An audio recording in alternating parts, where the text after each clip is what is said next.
Hi, I'm Sue Borison with Your Teen Media, and today I'm here with Claudia Reuter, an experienced entrepreneur and executive, and the author of Yes, You Can Do This, How Women Start Up, Scale Up, and Build the Life They Want.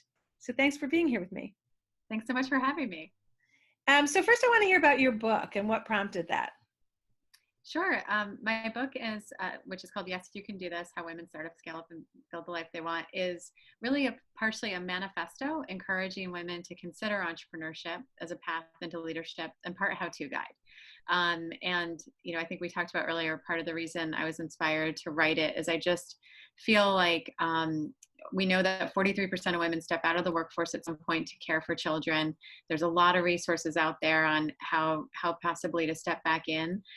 Likewise, we have stats that are pretty daunting in the corporate world. Less than 6% of Fortune 500 CEOs are women, less than 20% of corporate board seats are held by women, and less than 3% of venture capital has gone to women-led companies in the last year. So I started to think about, how could I share information that would inspire people to realize that by forging your own destiny, by trying to create your own business, you may not only create a better life for yourself or create, opportunity for yourself, but you may actually change the course of the business landscape and adjust some of those leadership stats. And I think you mentioned like some real concrete ways that can happen. Yeah. So if you are starting your own business, depending on how far along you go on that journey, you are in the sole driver's seat of, in your own company, regardless of how far you get, when you're thinking about everything from product development, customer acquisition, business development, you gain a set of experiences that are actually very difficult to get in a siloed organization. So whether you take your company to the next level or your company is acquired, or you simply move on from that experience, you've gained a set of experiences that are difficult to get in other places. And by starting your own business, there's an opportunity to rethink why structures are set up the way that they are. Right now, the corporate day still looks an awful lot like old factory days of 9 to 5. The school day does not align with the work day, and certainly early child care does not align at all. And so I just think there's an opportunity to rethink the way we structured the workday, especially now in the world of COVID and with so many of us working from home. Yeah, no, it's such a good point that you make because, and it's kind of like the school day also, like there's so many things that we locked into that don't make any sense anymore, but deviating from it as a strategic plan is so challenging. But in the time of crisis, you realize overnight you can change it all. Absolutely. And I'm seeing it firsthand with my own kids who are teenagers, and there's certainly schoolwork that's been assigned to them and course materials that they have to get through. But there's much more autonomy that they have now at home in terms of when and how they do that work. They're still accountable for it. They're getting it done. But they're not necessarily going through what looks like a traditional school day by any means, because we're here at home and they're logging in as it's appropriate, just making sure they get things done on time. I hope our lesson is that we shake things up after and hopefully when we get back to what looks like a normal experience, that we integrate some. Yeah, I'm super interested in the idea that, it takes like 30 days to start to develop a new habit, and we're going to be past that point by the time we go back. So it's going to be interesting to see what lingers as a result of this experience. Yeah, we've seen discussions in some of our parent groups that some of their kids are really preferring this style of studying. So it'll be interesting whether homeschooling becomes like a bigger possibility, like a real option for people after this. Yeah, I mean, I definitely remember being a kid in school and thinking, wow, we spend a lot of time focused on seat time and not necessarily on outcomes. And in some ways, I think the corporate world is like that too. And I think this is going to be a big mover for whether it's education or the corporate landscape to be more focused on outcome than seat time. Yeah, that's such a great thing. I spoke to a mom who homeschooled her kids for many years. They just literally in January went to public school. So they had like 6 weeks of going to public school after having been homeschooled for years. And she said that they would do school, like real school, for 2 hours a day. And then their kids went to public school and seamlessly entered their grades, and they were, there was no like loss of knowledge because of the way they were doing it.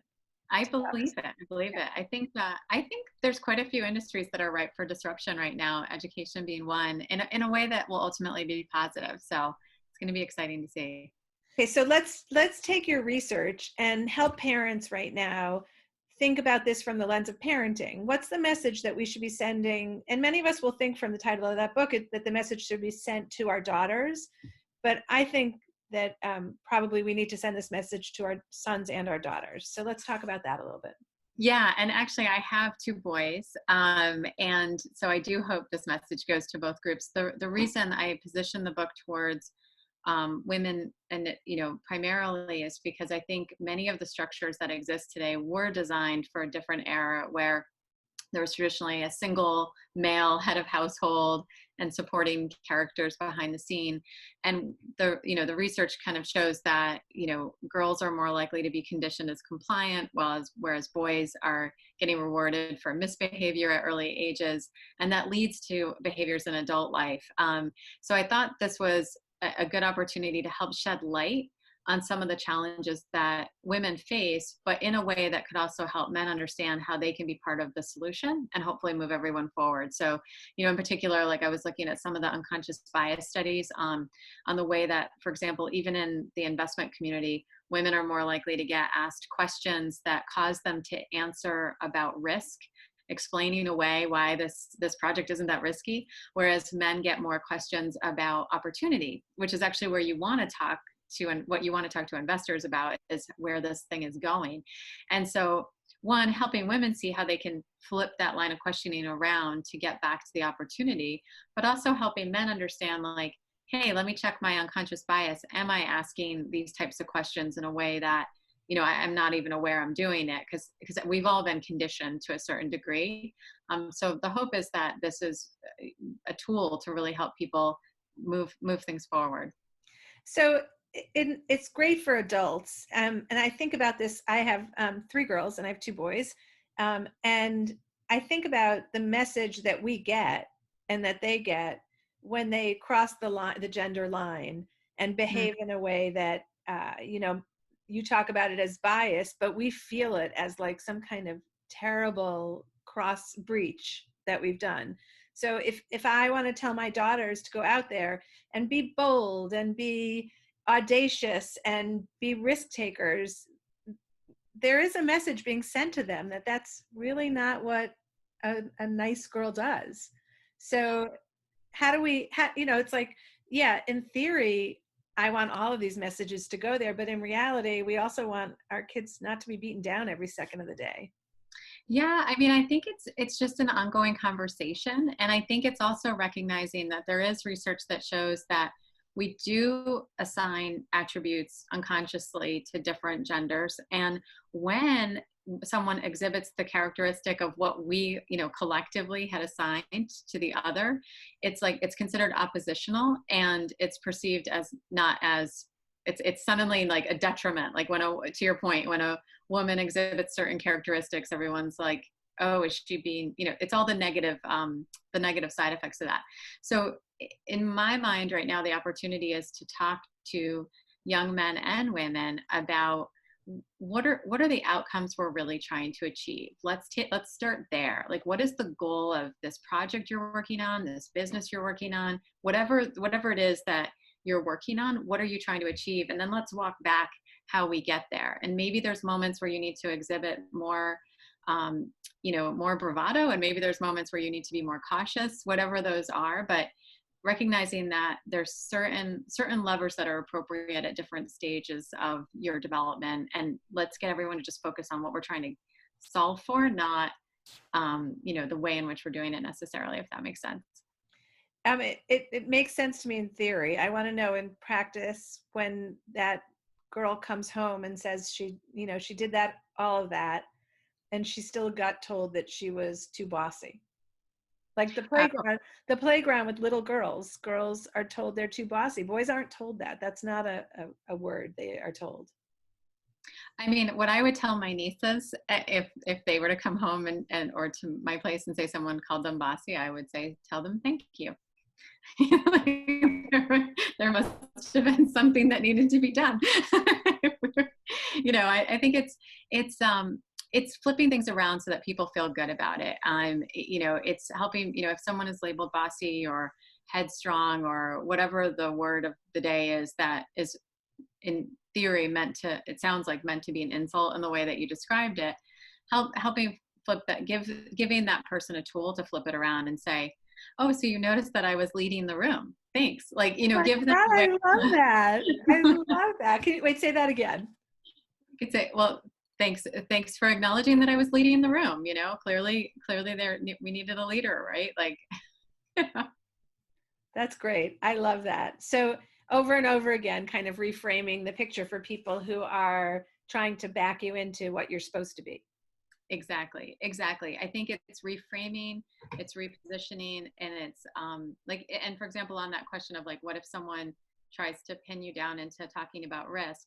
It's acknowledging and saying, yeah, I understand what you're saying. There is a risk here, but the risk is worth it because of this opportunity. Let me take you back there. Letting people see, like, when someone asks you a question or when someone labels you a certain way, you can actually turn it around and think about how to use it to your advantage, and in a way that improves the situation. I mean, I think I described in the book one of the, I went to an event one time and I was much younger and I was trying to get my business off the ground, and someone said, you're just not enough of an a-hole for this, or, so it was really like, and I remember at one hand being so insulted, and then now all these years later, I look back and I think, oh, that was actually a compliment, and I'm going to choose to take that as a compliment. So there's like this filter that you have to be able to kind of set up and decide what you're going to take in for yourself and what you're not.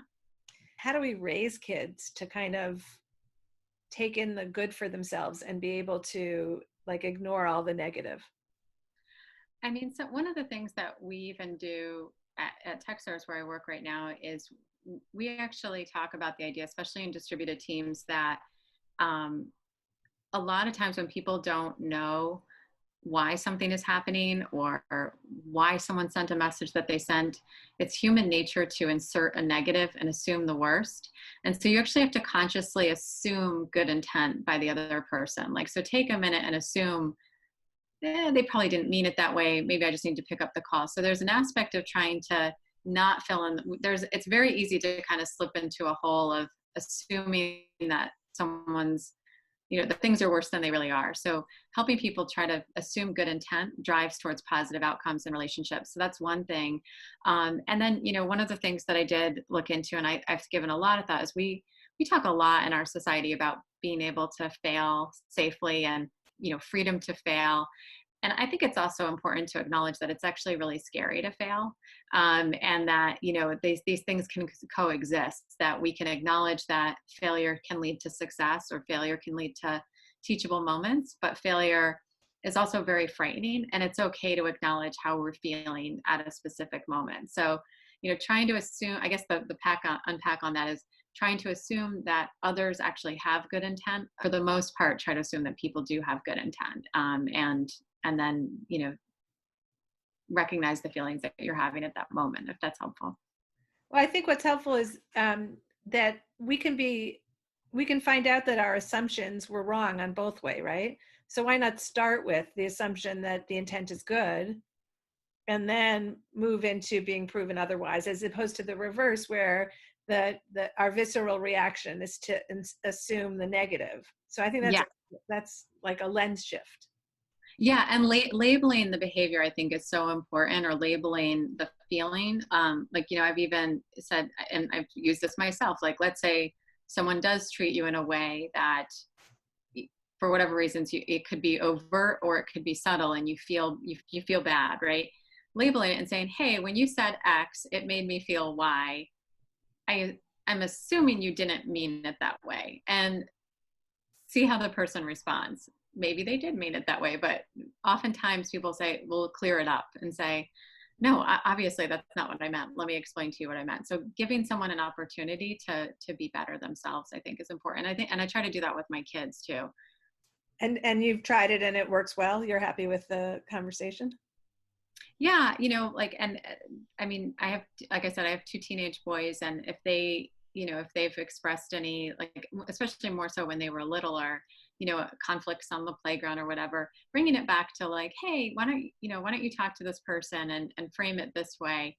Giving them tools to have conversations to like diffuse conflict has been something that we've spent a lot of time trying to do. It doesn't, nothing's perfect, right? But Right. helping people see that, it takes two people to be involved in an argument, right? And what I love about your suggestions are that, it might work for you partially. It might be something you embrace totally, but it is a lens shift. And I think that's really important for us to do right now, which leads me to my last question. Okay. Why is this the perfect moment to talk about this? Well, because the entire world of work, as you know, has been completely unhinged. We're all either, there's obviously a lot of challenges where, businesses have shut down or been closed, or people are out, I think last I checked, it was over 20 million people are, unfortunately out of work right now. And about 30% of the workforce has flipped to virtual. And as you know, all schools or many schools are also closed. So we're at this unique moment where people are at home, either working in a new environment, as you and I are talking right now through our computers. And for some of for some of us, we've been working in a remote fashion for a while, so it's not uncomfortable. For many professions, has been a style shift or work shift.